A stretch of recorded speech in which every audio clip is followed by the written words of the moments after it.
Everyone, far and wide. Great representation from across the U.S. and I think even from Scotland. And special shout out to my home state of Michigan. So, hello everyone. Happy Monday. My name is Ryan Chankoko with ATD Management, and I'll be your moderator today. Thank you for participating in today's webcast on emotional intelligence, a key component of effective coaching. I think our two guests need no introduction, but I'll go through their bio briefly, and I'll turn it over to the both of them shortly. So let's start with Dr. Daniel Goleman.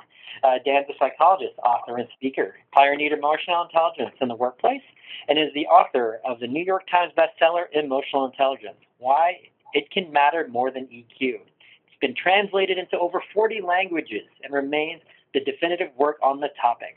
His article, What Makes a Leader, is the most requested reprint in the history of HBR. Dr. Goleman also holds a PhD in psychology from Harvard University and is the author of more than a dozen books, including the international bestsellers Emotional Intelligence, Working with Emotional Intelligence and Social Intelligence, and is the co-author of Primal Leadership. Goleman Emotional Intelligence Training and Coaching Program are his most recent endeavor to strengthen well-being and compassion around the world. Our co-presenter, Dr. Matthew Lippincott, faculty member and vice president of research and business solutions for the Daniel Goleman Emotional Intelligence Coaching and Training Program. Matt completed his doctoral work at the University of Pennsylvania, where he investigated the relationship between leadership effectiveness, emotional intelligence, and mindfulness. Matt has authored numerous articles and book chapters on these topics, is peer-reviewed and Harvard Business Review published. He's also a keynote speaker, trainer, and has held leadership roles at two global software companies. A big thank you to Dan and Matt for joining us today on such a wonderful, wonderful topic. So without further ado, gentlemen, the floor is yours. I also wanted to thank Ryan for hosting today. He is not only a rock star, he is a webinar co-host extraordinaire, so we always appreciate having his help and participation. I see the agenda slide is up. This will give everyone who's joined us today a quick snapshot of what we'll be going through in terms of the process. We've completed the introduction section, and we'll move next to a overview of the Goleman EI model that Dr. Goleman will present to you. Following that, Ryan will facilitate a few questions from the audience that are coming through the chat feed directly, and we'll then move to some of the questions that people have submitted to us for this webinar over the past few weeks. There's time for us to answer a number of those as well. Towards the end, some information about what we've been doing with the Goleman EI coaching solutions, specifically some information about how we've designed those that is hopefully useful to attendees in terms of understanding how to use the research in your own workplace. And finally, I believe Ryan will be identifying the 10 winners of the autographed copies of Altered Traits. Is that accurate, Ryan? Sounds good, Matt. Works for me. Okay. All right. So I'm going to move to the next slide, which is the Goleman EI model, and let Dr. Goleman begin his summary of that. Hi, everyone. This is a graphic that shows the model of emotional intelligence that I prepared in the model. I see two big parts. One is mastery, the self-awareness and self-management there at the top, and then how we handle relationships, social awareness, relationship management. And then underneath them are specific competencies we'll go into each detail in just a little while. But at the outset, I want to acknowledge that there are several different models floating around of emotional intelligence. This is mine. The first was actually proposed by my old friend Peter Salovey when he was a junior professor at Yale back in 1990. Peter now is the president of Yale University. Probably because he has a lot of emotional intelligence himself, in part. Anyway, Peter published that article with a graduate student, John Mayer, in a very obscure journal. I'm not sure that journal exists anymore, but at the time, I was at the New York Times, and I was tasked with finding important new ideas that might be of interest. And I thought, wow, emotional intelligence, what a great concept. It sounds like an oxymoron, emotions don't go with intelligence, but then I realized it's really being intelligent about emotions. And so I wrote my 1995 book, Emotional Intelligence, and brought in a lot of other data that I've been tracking that had to do with emotions in the brain and why kids need to learn this, and one little chapter on managing with heart, how this mattered for business. And to my astonishment, that chapter got a huge amount of interest, which led me to look at the implications for the work life. My original model had 5 parts. Motivation was a 5th, but we folded that into self-management. And a recent meta-analysis actually has shown that this particular model, especially as measured by the emotional and social competence inventory, which looks at behavioral signs of each of these 12 competencies, that actually is the best predictor of workplace performance. In fact, Wired magazine a couple months ago had an article called "Emotional Intelligence is the New Black." In other words, you've got to have it in your wardrobe, so to speak. And the folks at Davos, the World Economic Forum, list emotional intelligence as one of the 10 essentials for the future. Another interesting thing I just saw, there was a study of engineers who were asked to rate other engineers they worked with in terms of their success as engineers. And it turned out IQ correlated 0 with how engineers saw you, other engineers saw you, and emotional intelligence correlated very highly. And this has to do with the paradoxical relationship between IQ and emotional intelligence. I feel you need them both, but IQ is largely a threshold ability. For example, some folks I know at Egon Zehnder International, which recruits executives, C-level executives. They looked at people that they have recommended for C-level positions who were hired but were later fired, and they wondered what went wrong. And what they realized was that they had been hired for their business expertise or cognitive abilities, but they were invariably fired for a lapse in emotional intelligence and some aspect of it. And as you see in this model, there are many different ways you can be emotionally intelligent. You can have strengths in some competencies and be limited in others. So it's like IQ where you have a single score, but rather how you do in each of the various ways that emotional intelligence can be expressed in high performance in the workplace. I went back to my mentor at Harvard's research, David McClellan, when I started to think about how emotional intelligence mattered for leadership, for teamwork in the workplace. And he had proposed what became the basis for competence modeling. He was one of the early people in that field. And most companies, at least large world-class companies, have competence models, particularly for leadership positions. And what you see here is the distillation I was able to come up with of competencies. This is kind of a generic competence model.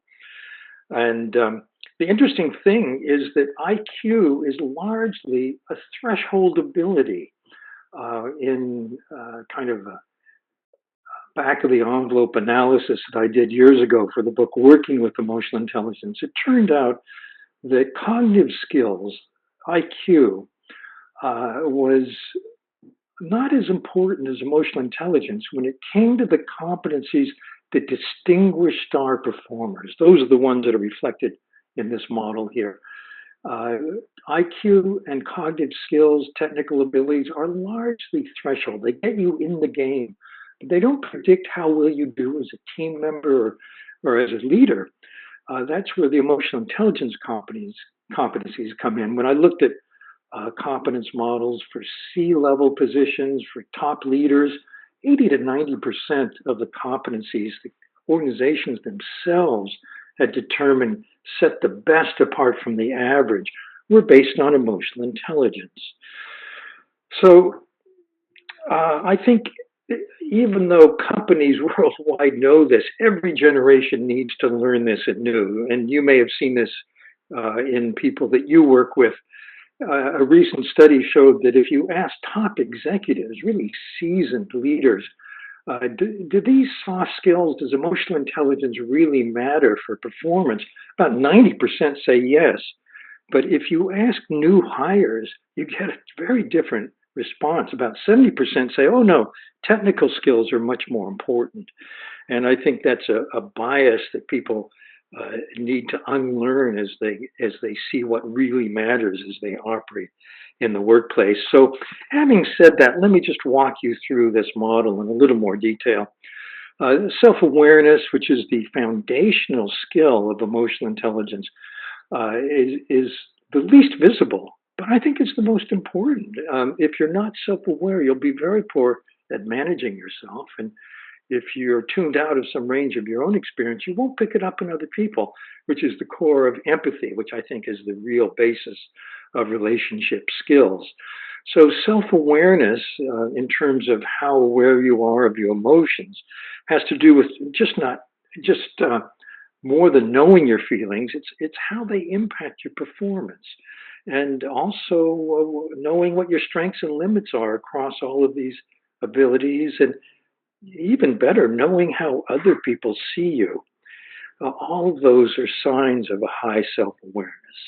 And when it comes to resilience, sometimes called emotional balance, it has to do with how you manage your own disruptive feelings, whether you recover quickly from upsets, whether you can stay calm in crisis. This is very important for leaders, because in any crisis, everyone looks to the leader to see should they be upset too. And if a leader's panicking, then everyone else is not going to feel very good about what's going on. I remember a wonderful book, Only the Paranoid Survive, by Andy Grove, who was the CEO who built Intel into a dominant company back in the days of the laptop computers. He said, there were 2 times Intel could have died as a company. And what mattered for survival was how top management handled their own emotions. If we had frozen, if we had denied, if we had panicked, he said, we wouldn't be here today.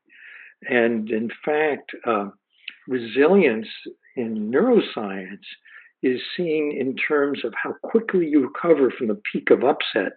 And it's been shown by Richard Davidson at the University of Wisconsin that there's a circuit in the left prefrontal cortex, the brain's executive center, just behind the forehead, that manages upset. And people who recover most quickly from being upset, it turns out, have 30 times more activity in this circuit than do people who just don't recover very quickly. So self-control or resilience is crucial. Adaptability, these days sometimes called agility, being able to shift as demands change. Interestingly, in our own research, my colleague Richard Boyatzis at Case Western Reserve found that up to 30 years later, people who in college and in their MBA programs have been found to be highly adaptable now showed the most career success and career satisfaction, and very interestingly, I think tellingly, the most life satisfaction too. Then there's achievement, here sometimes called grit these days. It means you keep going to that goal despite setbacks. Interestingly, people that are high in this competence look for feedback. They want to know how I'm doing so they can make a mid-course correction if they have to. They take smart risks, but they really do the research before they take what looks like a risk to other people. Finally, there's positivity, all these days also known as a growth mindset. You see the best in people and in events. You have an optimistic outlook. You believe people can grow and improve. And of course, in training and development, that has to be a core belief, a core attitude. Then let's look at the relationship cluster, social awareness and relationship management. There's empathy itself, and I think empathy matters more than ever in the workplace. One reason is diversity. You're working with people, or your customer base or client base is made up of people whose background is different than your own. And it takes empathy to sense how they're going to react, how they think about things. Also, when it comes to getting people to give their best effort and motivate them, which is, of course, a competitive advantage, it takes empathy. And then there's mergers and acquisitions. There was a large pharma company. I remember this data, very amusing. It bought a company, a smaller company that had a 90% market share, and in 1 year took it to 20%. The CEO was really indignant. He demanded a study to see what had happened. And what he found was that those integration managers who handled companies that were acquired during the first 18 months, some had sterling records and some had terrible records. And the number one difference was the empathy of that leader. Then there's organizational awareness, knowing how to read the dynamics of your own organization, knowing, for example, who makes decisions, particularly decisions that affect you or that you might want to have input into.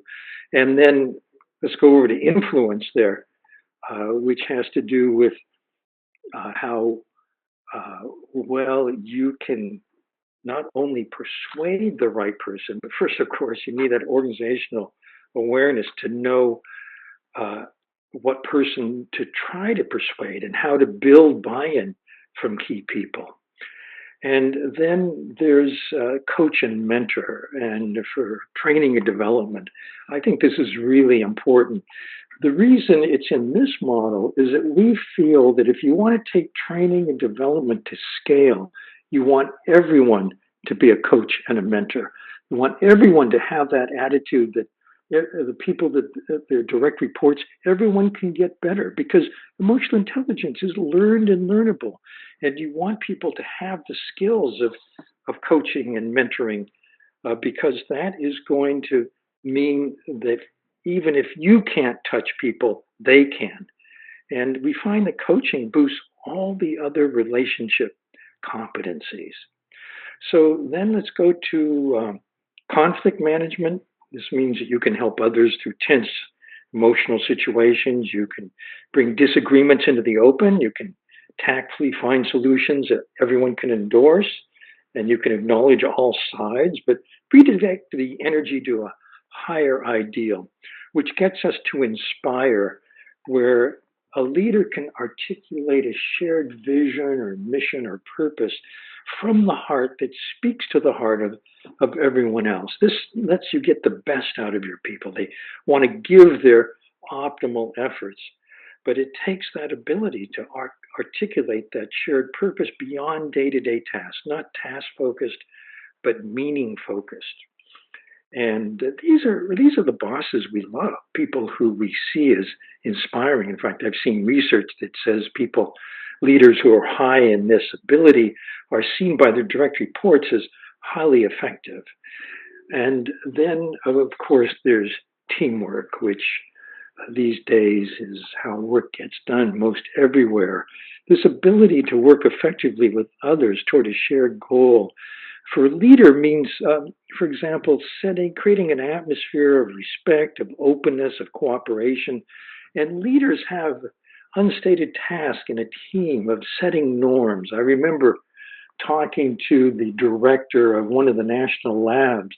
He had 3,000 or 4,000 PhDs working there. And he said, whenever someone brings up a new idea, a creative insight, we have an unspoken norm, which is that the next person who speaks has to be an angel's advocate. He says it's all too easy to be a devil's advocate and talk about why it won't work.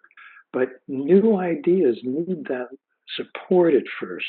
So that's an example of a norm. He said, I don't know who set that norm, but it's spread everywhere now. And some of the best work on teams is being done by another colleague, Vanessa Dreskat, who's at the University of New Hampshire.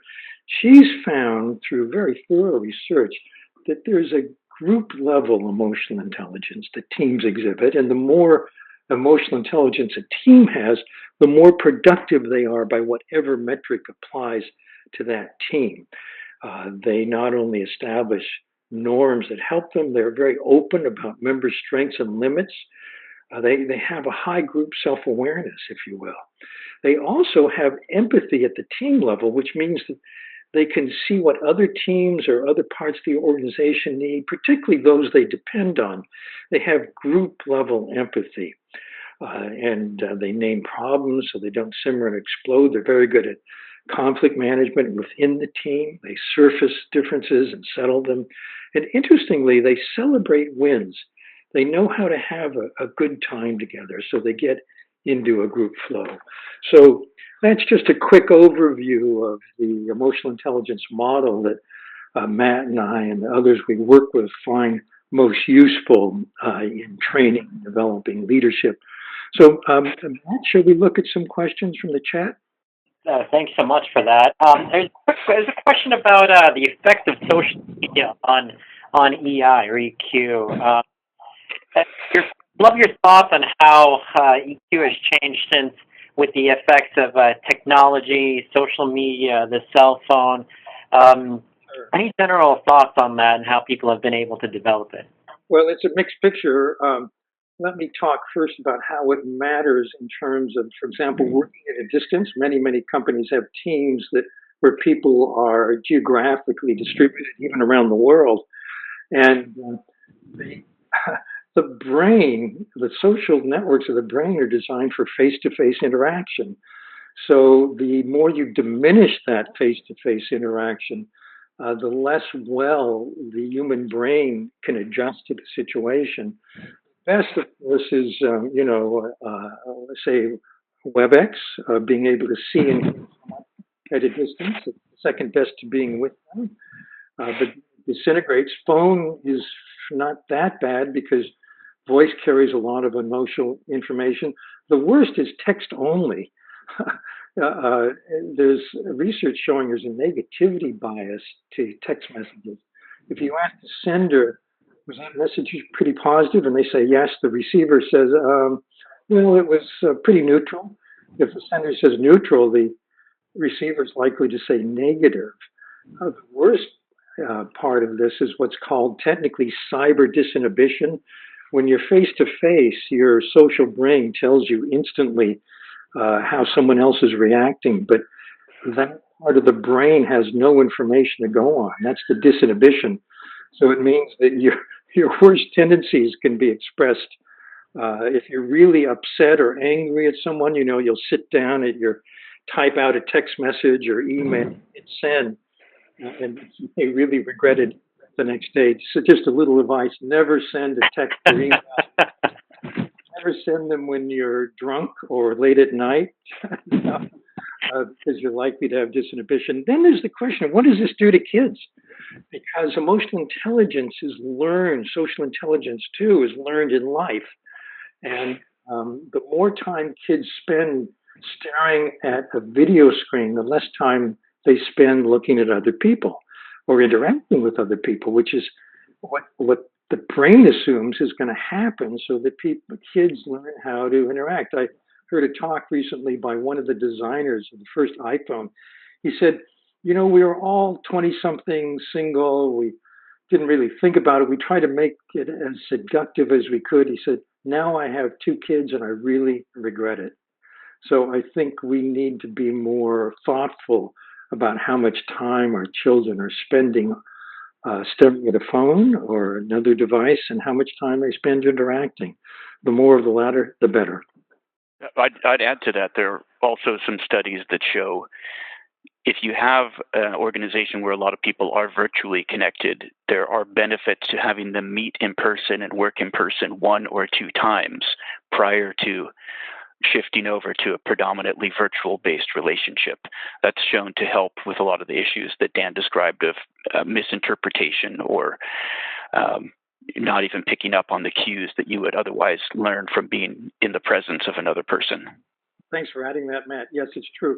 If you know someone well, then you don't have that negativity bias. There's a question related to coaching adults with ADHD.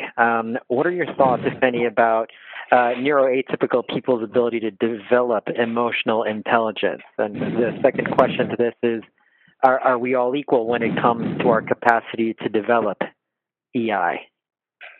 Let me answer the second first. I think that anyone can get better across the range of competencies with the right systematic learning experience. This is why coaching is so important and training and development is so important. So in theory, yes, you Earth be, we have different neurotransmitter set points, so you may be more naturally empathic, say, but and in fact, it turns out women tend to be more empathic on average than men, but it doesn't mean that any given man can't be the most empathic woman. You're talking about two overlapping bell curves. And in fact, in studies of top 10% performers, people who are the stars, there are no gender differences in any of these abilities. And so I think it's all learned and learnable. But you bring up the question of someone who, for some reason, has perhaps a neural-based disadvantage. And I think here, emotional intelligence can often help as a workaround. So, for example, there's some people who are systems thinkers, but not empathic, or maybe a little awkward in face-to-face interaction. And for people in those groups, you can help by coaching them in the basics of interaction. So it's kind of a ground-up emotional intelligence learning. This is a question that comes up often when dealing with this topic, Dan and Matt. How does one go about measuring the progress of improving their EI? And a second question of this is, for example, if you're mentoring or coaching someone, how can you better gauge one's ability to show improvement? So we'd love your thoughts on that. Yeah, I am a firm believer in 360s. I think that if you just use a self-test, people can game it or have blind spots. But other people, if they're rating you anonymously, can be quite candid and can actually see differences. We find that I recommend the emotional and social competence inventory. It has behavioral indicators for each of competencies. We use it in our coaching pre and post, because then people can track how they're doing as others see them, which I think is the most valid data. The age-old question, EQ versus IQ. And so why is EQ more important in the workplace than IQ, particularly in leadership positions? Well, let me take that. I spoke to it earlier. Remember, I said that I had competence models from more than 100 different organizations. And what I found really interesting, IQ matters. Of course it matters, but it's largely threshold. For example, to get an MBA or an advanced degree of any kind, you need an IQ about a standard deviation above the norm, around 114, 115. But here's the problem. Once you get your MBA and once you get hired, you're competing with and working with people who are as smart as you are. So there's a floor effect for IQ. Emotional intelligence is largely not a factor or a big factor until you get into the workplace. For example, in school, it's barely a factor at all. But you're hired, things like, well, how do you do on a team? How empathic are you? How do you manage yourself? How do you motivate yourself? Can you keep working toward your goals when there's a setback? In other words, the emotional intelligence competencies turn out to be differentiators of outstanding performance. And IQ is what got you there, but it's your emotional intelligence that will help you career ladder. Dan, I wanted to ask you on question 2 on this slide. Does emotional intelligence mean you have to agree with everyone? I'm wondering if you've heard that question before, if you have an answer that helps people understand the right way of approaching it or viewing it. Sometimes it's asked this way, just that you're nice, not necessarily. You can be very strong and assertive about your views, about your opinions. You don't have to agree with everyone. You'll probably get along better with everyone, but you won't agree with them necessarily. And I think that emotional intelligence means you can be very firm in your attitudes and firm in what to be true. And is everyone supposed to have emotional intelligence? Well, everyone has a profile of strengths and weaknesses in emotional intelligence. There are different ways to be emotionally intelligent. Not supposed to. I think that in a workplace, in a company, in an organization, if I were it, I'd like to have as high emotional intelligence in everyone as I could, because I think we would get optimal performance out of individual teams in the whole organization. Well, but Dan, I'd like to hear your thoughts on techniques for, as this person stated, opening the mind of leaders of a traditional and old-fashioned environment to what emotional intelligence is and how it can impact the organization in ways that they value on a large scale. I would answer it this way. I've been in that position many times, and it's one reason that in my writing and in my talks, particularly at companies, I emphasize the brain basis of this model, the neuroscience behind it. And I also have made a point of publishing in places like the Harvard Business Review, because neuroscience and HBR, frankly, are credible sources for traditional leaders. And I found that approaching emotional intelligence that way is more, opens those minds more.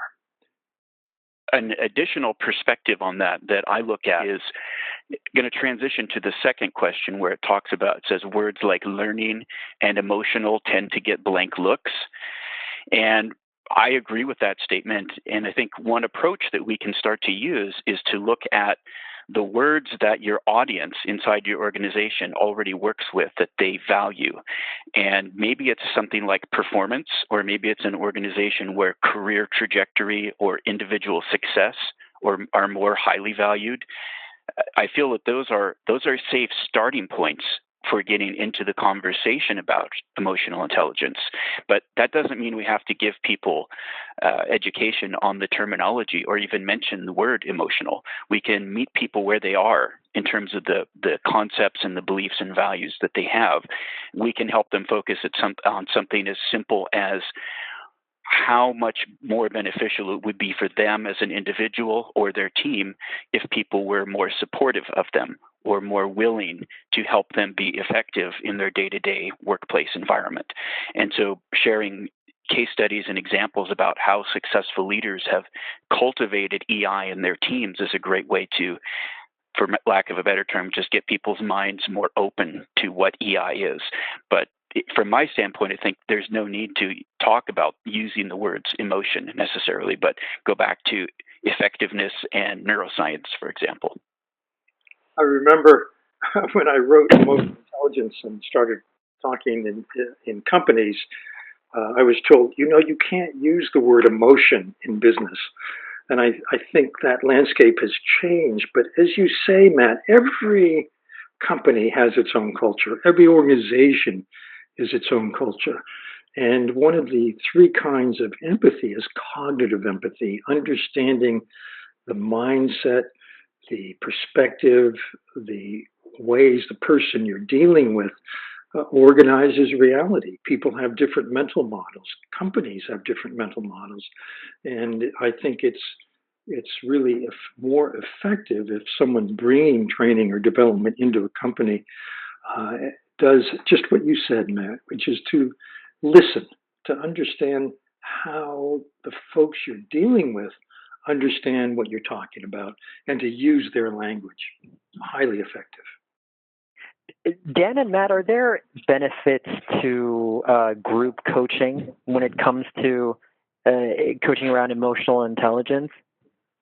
Well, there are two advantages. One has to do with ROI. It's more cost effective, of course, to send people to the development or training exercise. And the other is that being in a group can help people stick with it, and also can create the opportunity to talk things over. We use group facilitation in our online training programs. Matt, do you want to speak to that? You've had more experience with it.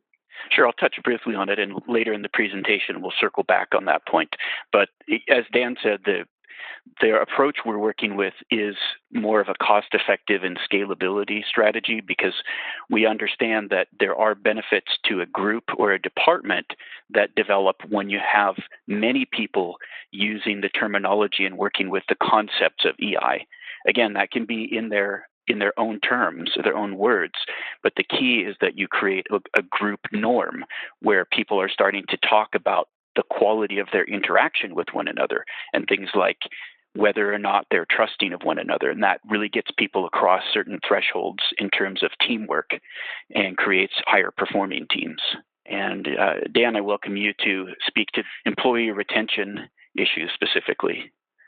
Think about the bosses you've had over your career and the ones you've loved and the ones you've loved are very strong in emotional intelligence, most likely. And people see bosses they hate. So it has to do with retention. And the second question, let me just speak to it before I turn it over to you, Matt, which is one of the important things of working well in any difficult situation. For example, colleagues who have only political backing but aren't really good at what they're doing, is in how you manage your internal response. You know, do you stay balanced? Do you stay calm? Do you stay clear? Because that gives you the advantage in terms of how you can work with anyone or with any situation. Matt? Thank you. Yeah, that's a great point. And I think that overlays both of these questions in terms of how they're linked, which is that if you look at what's important for employee retention, and also question 2, what might be helpful in making you more effective at working with someone who's, as this question says, has their job because of political connections rather than domain expertise. In both of those situations, you have a case where you have individuals who need someone to connect with them around their needs and interests. And that's not to say that you need to engage in a totally one-sided relationship, but it's a good starting point to extend an opening to them to engage in a level of how you can do things that are beneficial for their effectiveness. If it's a new employee, you want to make sure that they feel heard, that their questions are answered, they've been properly onboarded, but also that they feel like there are people in the organization who care about their success there. You move on to having peers or superiors that are really politically motivated and either don't understand what a domain expert knows or just not that interested in it. Again, they still have interests, and simply knowing that people are there to work with them in a cooperative, collaborative manner oftentimes is a good starting point to getting you to a functional relationship. And in the workplace, sometimes that's all we can hope for, but certainly if they're more trusting of you, they might be creating less roadblocks for you in the future, which is a good starting point to focus on. There's a few questions here I was hoping to tee up with you, Dan and Matt. I think they're rather interesting. One focused on empathy. How do you train empathy when someone more or less is lacking it? You know, when it comes to training in this area, I've always said the first question is, do you really care? You know, if someone lacks empathy and doesn't care that they lack empathy, I don't think you're going to get very far. But if someone feels that they're deficient in empathy and is actually motivated to try to improve it, one of the best ways is giving feedback. Having that person, there are many different exercises to use in training and development, but having that person make their best guess about what someone else is feeling or thinking, and then being able to check it out. Matt, what would you say? I think measurement is an important point to look at, because a person who may say that they don't care or they don't seem to care about empathy would actually still care about their own success and effectiveness. And so using a tool like the ESCI that Dan mentioned earlier, that's one example where you can give them some third-party data points about how they could become more effective, if that is in fact the only thing they think that matters to them. Starting from there, that encourages a person to understand more about what empathy is and understand that actually showing up as empathetic with other people will help them in their effectiveness. In my research, I did actually encounter a limited number of leaders who told me that very experience was instrumental in helping them along the path of becoming more empathetic, because they actually realized they needed to learn how to become empathetic. And they followed a format of literally, what's the definition of empathy? What are things I can do that will make the people I work with feel like I care about them and I'm interested in them? And that was just their starting point. And honestly, their motivation was somewhat self-serving, but over time, it still guided them towards understanding what true empathy looks and feels like. Let me add something to that. I just saw a question flash by. Is too much empathy bad for a coach? And I think it depends on what kind of empathy. I mentioned that cognitive empathy is one of three kinds, and there's emotional empathy, where you pick up what the other person is feeling. This is the part that can either create amazing rapport or overwhelm you if you're dealing with people who are distressed. This is a big problem in helping professions like nursing, where people get emotional exhaustion because they pick up the pain and suffering and fear of the patients they deal with, and then they burn out and quit. The answer there is to metabolize the empathy, to be able to handle your own emotions. And that has to do with the self-management abilities, particularly that resilience we talked about. And the third kind is empathic concern, which means you actually care about the other person. It turns out that also is a way to buffer the ill effects of being so-called overly empathic. So the question around self-assessment and emotional intelligence. What is the best methodology for doing this? That kind of narrows, or that kind of removes the 360 from the equation. So if I wanted to know where I was with my own emotional intelligence, what I'm lacking, what I'm missing, how do I go about doing that? Well, I think you could ask other people. You just may not utilize a formal 360 methodology or product or instrument, but you certainly could ask other people and show a sincere interest in their feedback as a great starting point. I caution against trying to assess yourself all by yourself, simply because one thing we've seen is that the difference in scores between self-assessment and how others see you is a predictor of either strong self-awareness, if they're congruent, or of a big deficit in self-awareness if they're not. And if you don't have that input from other people, you just don't know where you stand. Thank you for that, Dan and Matt. And Matt, I know you have a couple slides, and we have about 9 minutes left today, so I want to make sure we didn't rush you through the last couple here. By the way, this will be available, a recording of this, so some of these I'll just jump through quickly. It's to touch on what we're doing in our programs that are focused on coach training and EI development programs and products.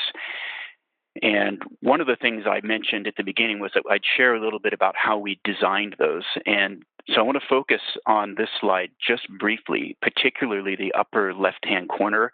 So everyone who's there, particularly those of you who are in situations where you might want to replicate some kind of strategy, what we did we've spent about 2 years working on and now piloting and deploying different solutions. But one of the main things we did was integrate what's known about cognitive behavioral therapy in the context of actual enduring behavioral change, and also using the concepts of scaffolding in developing behavioral change and learning. So journaling is one of the tools that we used, not a significant amount of daily effort required, but an ongoing small amount of daily journaling activity and learning activity for what we call sustained engagement. We also used the micro-learning strategy so that people are engaging every day in learning something about themselves and experimenting with the technique in the workplace with their coworkers or their family to help gather new information from others about how they're perceived. And obviously, we used the neuroscience basis in a lot of our design decisions. and we're heavily technology enabled. So we're running off web platforms and phones to make it as easy as possible for people to get those little reminders, those little pieces of information that are helpful during the day, or those even those moments to check on their emotional state and start to learn more about how their environment contributes to emotional reactions. And that's all I want to focus on here. You can see there's some other data about how we're tracking engagement, but that can be for another call. Very quickly, just so you know what this slide is, it touches on what Dan mentioned earlier. He links a lot of this research back to David McClelland, and he had what's known as a landmark paper, Testing for Competence, Not Intelligence. And I think it's important for people to understand that's going back to 1973, and there's a tremendous amount of research that's been done since then, not only by Dan, but also by Richard Boyatzis, to develop the model that we're working with today. And that also feeds the instrument we mentioned, the ESCI, that Korn Ferry licensed, which at this point has over 80,000 assessments in the data model, with in addition to over 700,000 raters from 2,200 organizations. So what we've learned from that activity, we've cycled back into a lot of the decision making and planning that's contributed to the solutions we're working with today. So with that, we're nearing our end time. Gentlemen, Dan, Matt, thank you so much. It's always an honor to speak with the both of you about such an important topic within our field. So thank you for today's presentation and answering our questions. Quite a pleasure. Thank you for having me. Thank you for your gracious hosting skills, Ryan. Appreciate that, Matt. Enjoy the day, everyone. Happy Monday, and hope you all have a wonderful rest of the week.